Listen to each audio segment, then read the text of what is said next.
السلام مفتی صاحب. السلام. جی مفتی صاحب، آج میں ٹائم چونکہ ہے ٹھیک ٹھاک تو تھوڑا زیادہ ٹائم لوں گا. ٹاپک ہے جو کافی بڑا ہے، لیکن میں چاہوں گا کہ میں کئی پارٹس میں پوچھ لوں اس پہ آپ سے کوشچن. پروفٹ صاحب کی جو میریجز کو لے کے ہے، میں نے آپ کے ویڈیوز دیکھے لیکن اس میں وہ سوال مجھے ملے نہیں. اچھا. تو میں نے کافی مہینوں سے اس پہ میں نے نوٹ ڈاؤن کیے ہوئے کوشچن. میں یہ نہیں کہوں گا یہ سارے کوشچن میرے ہیں، میں ایماندار رہوں گا یہاں پہ. جب میں ریسرچ کر رہا تھا تو کچھ نان مسلم کے بھی ہیں، سائٹ سے بھی ہیں، لیکن آدھے کوشچن میرے خود کے ہیں. جی. تو میں کوشچن پہلے حضرت عائشہ کی شادی کے حوالے سے کرنا چاہوں گا. اور یہ کوشچن ہے، یہاں پہ میں کوئی بلاسفیمی وغیرہ کرنے نہیں آیا ہوں، تو یہ نہ سمجھا جائے. اگر کوئی ایسا لگتا ہے کسی کو تو میں پہلے سے معذرت بھی چاہوں گا کوشچن کے ریگارڈنگ. جی ہاں، بولیے. تو جیسے حضرت عائشہ سے جب شادی کی گئی تو یہ کہا جاتا ہے کہ اس لیے بھی کم عمر میں کی گئی کہ تاکہ بعد میں حدیثوں کو کمپائل کرنے کے لیے، ان کو آگے بڑھانے کے لیے کوئی کم ایج کی اگر مہیلا رہیں گی تو زیادہ آسانی رہے گی. تو اس سے اچھا مجھے لگتا ہوتا کہ خدا جو ہے اگر پروفٹ صاحب کو اگر کوئی بیٹا دے دیتا تو وہ زیادہ اچھا ہوتا. کیونکہ پہلی بات تو یہ ہے کہ جو ٹیسٹیمنی کہی جاتی ہے وومن کی، وہ ہاف ہے. دوسری بات یہ ہے کہ کوئی بھی نبی اور رسول جو ہے وہ مہلا نہیں ہے. تو ایسا کیوں ہے؟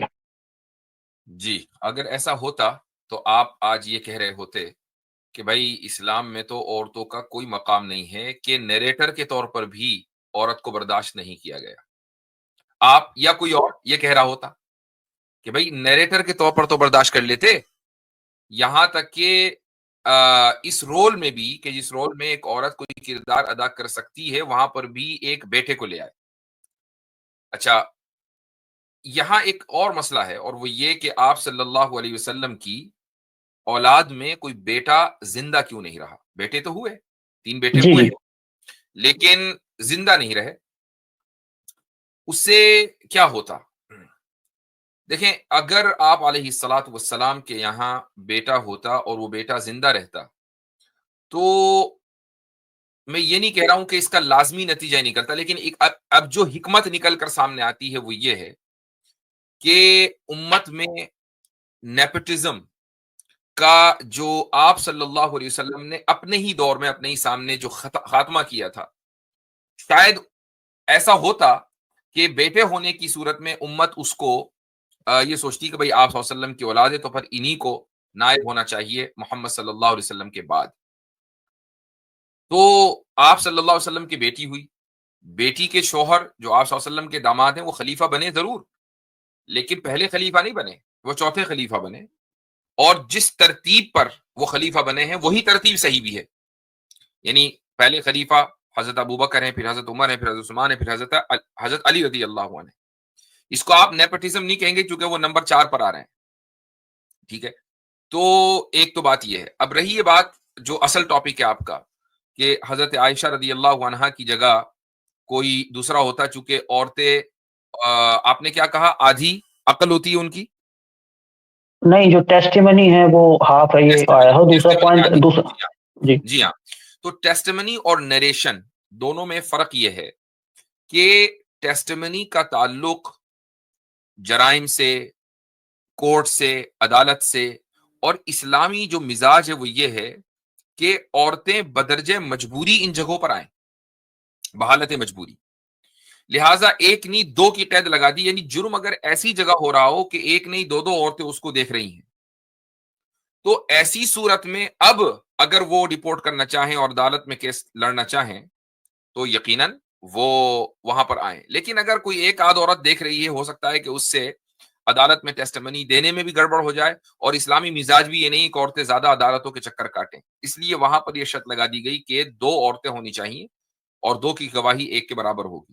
روایت یعنی نیریشن یہ گواہی نہیں ہے، اگرچہ اس کی رسپانسبلٹی بہت بڑی ہے، لیکن یہاں اسلام نے عورت کے اوپر مکمل اعتماد کیا کہ اگر ایک عورت بھی گواہی نریشن کرے گی اور رپورٹ کرے گی رسول اکرم صلی اللہ علیہ وسلم کی کوئی حدیث تو اس کو قابل قبول سمجھا جائے گا. تو یہ فرق ہے. لیکن آپ نے جو اس کی بنیاد بنائی ہے وہ بنیاد درست نہیں ہے. آپ نے یہ کہا کہ حضرت عائشہ رضی اللہ عنہا کا نکاح کم عمر میں اس لیے کیا گیا تاکہ وہ دین کی حفاظت کر سکیں، اور آپ نے اس میں نریشن کو جوڑ دیا. تو یہ بات بالکل صحیح ہے کہ آپ حضرت عائشہ رضی اللہ عنہا کے ذریعے اللہ تعالیٰ نے آدھے دین کی حفاظت فرمائی. لیکن ذرا تصور کیجئے کہ اگر آپ صلی اللہ علیہ وسلم کی ان زوجہ کی جگہ بیٹا ہی ہوتا، آپ کی اس بات کو مان لیتے ہیں، تو ایسا تو ہے نہیں کہ وہ بیٹا دن رات گھر میں ہی رہتا، وہ باہر بھی جاتا، اس کی پبلک لائف ہوتی، اس کی سوشل لائف ہوتی، اس کی خالی فیملی لائف تو ہوتی نا. تو جو چیز ایک بیوی جانتی ہے اپنے شوہر کے تعلق سے، یا جن باتوں کا وہ احاطہ کر سکتی ہے، وہ باتیں بیٹا بھی نہیں جانتا، ان باتوں کا بیٹا بھی احاطہ نہیں کر سکتا. اس لیے وہ حکمت کبھی بھی بیٹے کے ذریعے حاصل نہیں ہو سکتی تھی جو حضرت عائشہ رضی اللہ عنہا کے ذریعے حاصل ہوئی. جی اوکے، سیکنڈ پوائنٹ یہ ہے اس میں مفتی صاحب کہ جو پروفیٹ صاحب نے جب حضرت عائشہ کی بات آتی ہے تو اس میں کلچر کو فالو کیا، لیکن جب حضرت زینب کی بات آتی ہے تو اس میں کلچر کو ڈسٹروائے کیا. تو یہ دو الگ الگ پہلو کیوں؟ اس کی وجہ یہ ہے کہ کلچر امپورٹنٹ نہیں ہے، اصل خدا کا حکم اور دین امپورٹنٹ ہے. کلچر اگر امپورٹنٹ ہوتا تو پھر تو جو عرب کا کلچر تھا اس میں تو بہت ساری چیزیں تھیں، صرف شادی ہی کیوں. اس کلچر کا حصہ مورتی پوجا بھی تھی، تو آپ صلی اللہ علیہ وسلم نے اس کو بھی ختم نہیں کرنا چاہیے تھا. اس کلچر کا حصہ یہ تھا کہ ایک عورت کی شادی 10 مردوں سے ہوتی تھی، اس کو بھی ابالش نہیں کرنا چاہیے تھا. شراب، جوئے، سٹے اور لڑکیوں کو زندہ درگور کر دینا، یہ سارے اس کلچر کا حصہ تھے. تو اس میں کسی بھی کلچرل پہلو پر آپ صلی اللہ علیہ وسلم کو بات نہیں کرنی چاہیے تھی اگر کلچر امپورٹنٹ ہوتا. کلچر امپورٹنٹ ہے ہی نہیں، کلچر سیکنڈری چیز ہے. اصل امپورٹنٹ ہے خدا کا حکم. اصل جو چیز امپورٹنٹ ہے وہ ہے دین. دین سے جو چیز ٹکرائے گی، کلچر بھی ہوگا تو اس کو ختم کر دیا جائے گا، اور دین سے جو چیز موافق ہوگی اگر وہ کلچر کا حصہ ہے تو اس کو باقی رکھا جائے گا. تو حضرت زینب رضی اللہ عنہا سے نکاح کرنا یہ دین کا حصہ ہے، اگرچہ کلچر کے خلاف ہے. تو آپ صلی اللہ علیہ وسلم نے اس کلچر کو ڈسٹروائے کر دیا. اور حضرت عائشہ رضی اللہ عنہا سے نکاح کرنا کلچر کے مطابق تھا اور دین کا بھی حصہ ہے، تو آپ نے اس کلچر کو باقی رکھا. جی. اب یہ جو اگلا کوشچن ہے مفتی صاحب، یہ تھوڑا سا کنٹروورشل ہے، حالانکہ یہ انڈونیشین ایک ایکس مسلم ہے، اس کے چینل پہ مجھے ملا تھا جی کہ 6 سے 9 سال کے بیچ میں کیا یہ لازم ہے کہ پروفیٹ صاحب نے حضرت عائشہ کو ٹچ بھی نہیں کیا؟ کیونکہ ایک ایسی حدیث موجود ہے صحیح بخاری کی کہ جس میں لکھا ہے کہ prophet visited twice a day after married to حضرت عائشہ. تو وائی ہی وزٹڈ؟ وہ کدھر ہے حدیث؟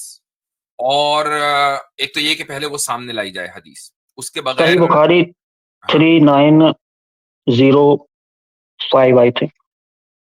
اس طرح تو مشکل ہو جائے گا آئی تھنک لگا کے. نہیں یہی ہے 3905.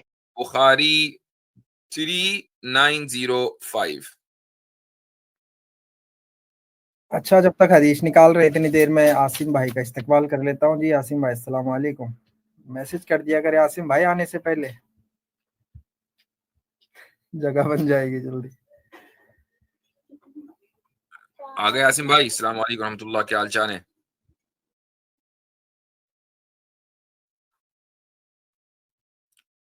آواز نہیں آ رہی ہے عاصم بھائی کی، کیا مجھے ہی نہیں آ رہی ہے یا مجھے بھی نہیں آ رہی ہے؟ مجھے لگ عاصم رہا بھائی تھا کی آواز نہیں آ رہی ہے، شاید ان کی طرف انٹرنیٹ پرابلم ہو.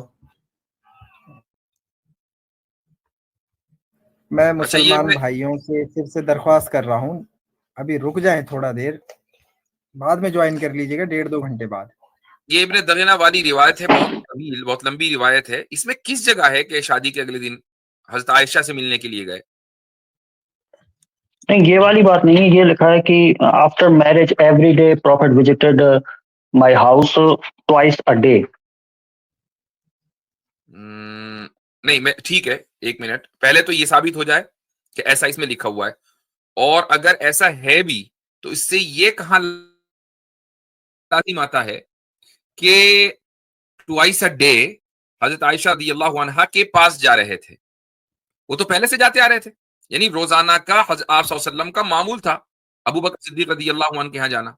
اس سے یہ نتیجہ نکالنا کہ وہ اس لیے جا رہے تھے، یہ تو شیطانی حرکت ہے. کہ اس پہ ایک فتویٰ کا ریفرنس اس میں لیا گیا سعودی عربیہ سے 31409 سعودی عربیہ کے کسی مفتی کا فتویٰ ہے کہ ایک مفقاتہ کوئی ورڈ ہوتا ہے تھائنگ کر کے، اس پہ کیا ورڈ ہوتا ہے؟ penetrating through the thighs. Okay اس کا مفکاتہ کوئی ورڈ ہے. اوکے اس پہ کئی فتوے دیے گئے ہیں اور یہ کہا گیا ہے کہ پرمیسیبل ہے کہ اگر مائنر ہے گرل اس کی مینسٹریشن نہیں. وہ ایک الگ مسئلہ ہے. اصل بات یہ کہ کیا رسول اللہ صلی اللہ علیہ وسلم کے واقعے میں ایسا ہوا یا نہیں ہوا, پوائنٹ یہ ہے. وہ اس نے سعودی عرب سے کیا فتویٰ نکلا وہ ایک الگ ایشو ہے. یہ اصل ہماری بات یہ چل رہی ہے کہ کیا ایسا ہوا, اور مجھے اس حدیث میں ابھی تک وہ بات نہیں مل رہی ہے. ہو سکتا ہے کہ ہو, لیکن مجھے نہیں مل رہی ہے کیونکہ بہت لمبی حدیث ہے. تو یہ جو اس نے نکالی ہے بات نا, یہ اس لیے کہ حضرت عائشہ رضی اللہ عنہا سے نکاح تو ہو گیا تھا اور اس کے بعد ہجرت ہوئی ہے, اور آپ صلی اللہ علیہ وسلم ہجرت سے پہلے روزانہ ہی کی بنیاد پر حضرت ابوبکر صدیق رضی اللہ عنہ کے ہاں جاتے تھے. لیکن یہ جانا تو حضرت عائشہ سے نکاح سے بھی پہلے تھا. ہاں یہ رہا, تو یہ آ گیا. قالت لم عاقل ابوی قط الا وهما يدينان الدين ولم يمر علينا. دیکھیں کتنا بڑا یہ, دیکھیں مسٹر ایکس, یہ جو مرتد ہوتے ہیں نا, انڈونیشیا کا ہو کہ ملیشیا کا ہو کہ انڈیا کا کہ پاکستان کا, ان میں ایک چیز کامن ہوتی ہے, یہ سارے دھوکے باز ہوتے ہیں. اس لیے کبھی بھی ان کے اوپر اعتماد نہ کیا جائے. اب دیکھیں میں آپ کو حدیث عربی تو مجھے مل گئی, اب میں آپ کو انگلش پڑھ کے سنا رہا ہوں. جی اچھا جی. The wife of the Prophet sallallahu alaihi wasallam says, I never remembered my parents believing in any religion other than the true religion. ٹھیک ہے, یعنی میں نے جب ہوش سنبھالا تو وہ مسلمان تھے, کسی دوسرے ریلیجن میں وہ بلیو نہیں کرتے تھے میرے ہوش سنبھالنے کے بعد. پہلے وہ الگ بات ہے, رائٹ, یہ تو بات واضح ہے. اوکے اب آگے کیا رہی, and I don't remember a single day passing without our being visited by Allah's messenger in the morning and in the evening. کہ مجھے یہ بھی یاد نہیں ہے کہ کوئی دن گزرا ہو اور آپ صلی اللہ علیہ وسلم ہمارے گھر تشریف نہ لائے ہوں صبح اور شام. گویا کہ یہ پریکٹس تو شروع سے چلی آ رہی ہے. یہ کیا بات ہوئی کہ شادی کے اگلے دن ایسا ہوا؟ حضرت عائشہ حدیث کی شروعات ہی ایسے کر رہی ہیں کہ اپنے گھرانے کا تعلق رسول اکرم صلی اللہ علیہ وسلم سے کیا ہے شروع سے, وہ بتا رہی ہیں. اس میں یہ کہا لکھا شادی کے بعد آ گئے تھے اگلے دن سے. اوکے, اس لیے میں آپ سے کلیئر کرنے آیا تھا کہ وہ والی لائن بس اس میں تھی. تو یہ اصل میں یہ دھوکہ دھڑی جو ہے نا, یہ بہت غلط چیز ہے, اور اس کی وجہ ہے میرے بھائی, اس کی وجہ یہ ہے کہ آپ کوئی سوال آپ کے ذہن میں آتا ہے, آپ لے کر آ جاتے ہیں, ٹھیک ہے, بہت اچھی بات ہے. لیکن جو اسلامو فوبز ہیں ان کے پاس دراصل اعتراضات ختم ہو چکے. بھائی لے دے کر کیا ہے, وہی حضرت عائشہ کی میرج, وہی حضرت زینب سے میرج, وہی حضرت صفیہ سے میرج. میں کہتا ہوں ساری لسٹ نکال دو, 50-60 اعتراضات ہوں گے, اور کیا ہوں گے اس سے زیادہ. ٹھیک ہے, وہی گھوم پھر کے آتے رہتے ہیں. آپ اتنے سال سے یہ ویڈیوز دیکھ رہے ہیں, مجھے یقین ہے کہ وہ جو آبجیکشنز ہیں وہ سارے کے سارے آپ کو حفظ ہو گئے ہوں گے. ٹھیک ہے, کوئی آدمی 2 سے 3 مہینے بھی دیکھ لے, سارے آبجیکشنز اس کو پتہ چل جاتے ہیں. 60-70 سے زیادہ, بہت مان لیا 100 سے زیادہ نہیں ہے اعتراضات. اب ایک مرتد کو, اسلامو فوب کو ریلیونٹ رہنے کے لیے نیا مال چاہیے, نیا مسالہ. وہ کیا کرے گا, وہ اس طریقے کی حدیثیں ڈھونڈے گا, اس میں اپنے الفاظ ڈالے گا, کہے گا بھائی مجھے اعتراض ایک نیا مل گیا, میں نے ریسرچ کی ہے. ورنہ جتنے بھی اعتراضات گزشتہ 3-4 سال تو ہمیں ہو گئے اس موضوع کے اوپر کام کرتے ہوئے ایکٹیولی, تو ہم نے دیکھا کہ جو اعتراضات اور آبجیکشنز ان اسلاموفوبز اور مرتدوں کی طرف سے آتے ہیں, یہ ان کے اپنے نہیں ہیں, بلکہ یہ بھی اورینٹلسٹ کے ہیں, جو گزشتہ 200 سال پہلے سے انہوں نے اٹھانے شروع کیے ہیں, اور جن کا جواب تحریری شکل میں یعنی لکھ کر ہمارے اسکالرز نے کئی مرتبہ دیا ہے. لیکن اب چونکہ سوشل میڈیا کا زمانہ ہے تو وہی آبجیکشن اب سوشل میڈیا پہ آنے لگے, اب ہم سوشل میڈیا کے ذریعے جواب دے رہے ہیں. نیا کچھ نہیں ہے, نیا میٹیریل کچھ نہیں ہے. جو نیا میٹیریل لے کر آ رہا ہے اس نے دھوکہ دھڑی کی ہے, یہ طے ہے. جی, اس لیے مفتی صاحب میں آپ سے پوچھنے آتا ہوں کیونکہ قرآن میں ایک آیت ہے کہ جب بھی آپ کو کوئی انفارمیشن ملے تو جو اس چھیتر کے ماہرین ہیں ان سے جا کے کنفرم ضرور کریں. ہاں بالکل ٹھیک ہے. ایک اور حدیث ہے مفتی صاحب, ماجہ کی حدیث ہے 628, Hazrat Aisha said, when one of us menstruated, the Prophet ordered her to gird herself with a cloth. Then he had intercourse with her.